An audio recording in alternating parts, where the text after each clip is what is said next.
Alright, ladies and gentlemen, this will just be a short video because I'm only going to cover a couple things. I have started rebuilding my vinyl collection back in the late 80s and early 90s. In my teens and 20s, I was buying vinyl records and had myself a nice little collection. Today, in 2021, I decided, well, I'd like to sort of rebuild that collection. I didn't realize the type of expense that was going to be involved in doing so, but let me tell you, the prices of vinyl albums right now, if you have indie releases from the 80s and 90s, which I did, I was paying $7-8 for those records back then. And of course, they were all small independent label releases. Most of them were anyway. They were very easy to come by at that time. Today, that's just not the case. A lot of them have gone out of print.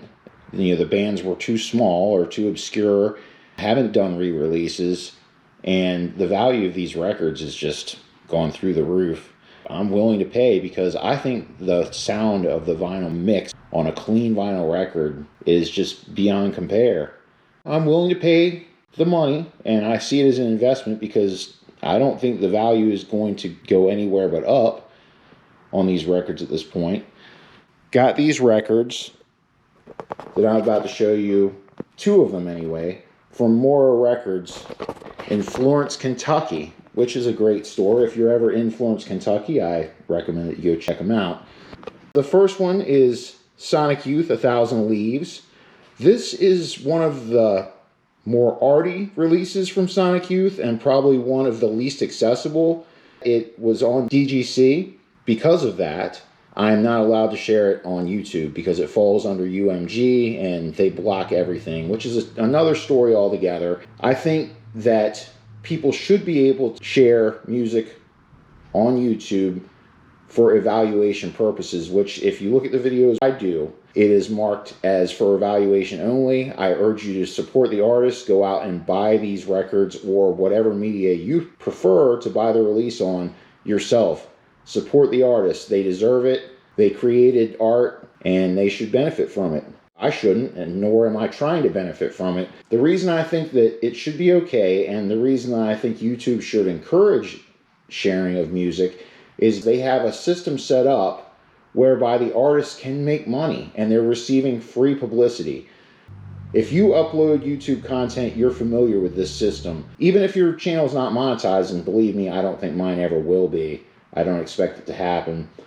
They run ads on your content and they get money, pay per play, as well as YouTube and Google, thereby getting money off of this as well. They will use your material uploaded as a user to add to their music library for YouTube Music. And that's more or less a subscription service. I think you can use it for free. I pay for premium every month, and it looks to me as if you can't use it for one of my intended purposes, which is to use Android Audio to play things back on your car. You can't do that unless you have a subscription. People are making money. There's a revenue stream that comes from people sharing music on YouTube. Therefore, I don't see anything wrong with it for demonstration purposes and for your evaluation only. Now, back to this particular album, that's what I tried to do with this album as part of my evaluation series. And it was blocked because Universal Music Group. If I was an artist signed to one of these contracts, I would be all over them.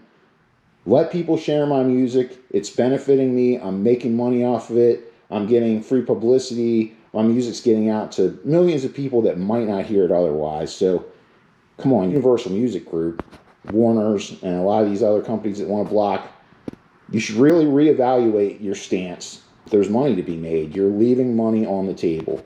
Okay, so spoke about that one.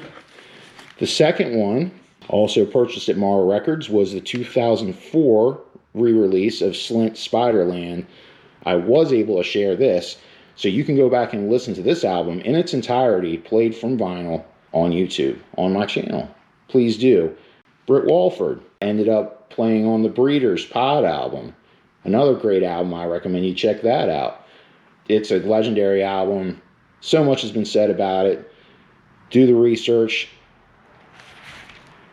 And this one I just bought from Ka-Chunk Records in Annapolis. Haven't even opened it yet. Getting ready to play it for the first time.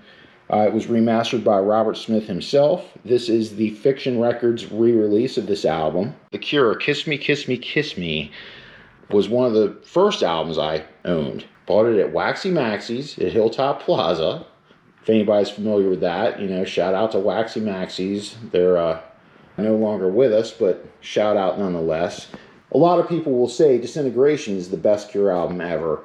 This is the predecessor to Disintegration. This was the transitional album between the classic stuff and Disintegration, and a lot of the stuff you hear on Disintegration and the sound that was forthcoming, it all kind of starts right here. I'd have to assume that Robert Smith was probably in a dark place when this was recorded. Not necessarily the best, you know, situation a person might be in, but sometimes makes for great art. This album is very angsty, wailing guitars and vocals. It all just kind of hangs out on this album. It's raw, and there's a lot of what people would consider darkness to it. It's great. It's one of my favorite Cure albums ever, and I highly recommend it. Go out, buy it, listen to it, enjoy it. And I'll try to share it. It may get blocked as well. If you don't see that video come out, it's blocked. I think that's really all I've got to say for now. I've got 5 more records coming in from Discogs, which is another great source for vinyl records.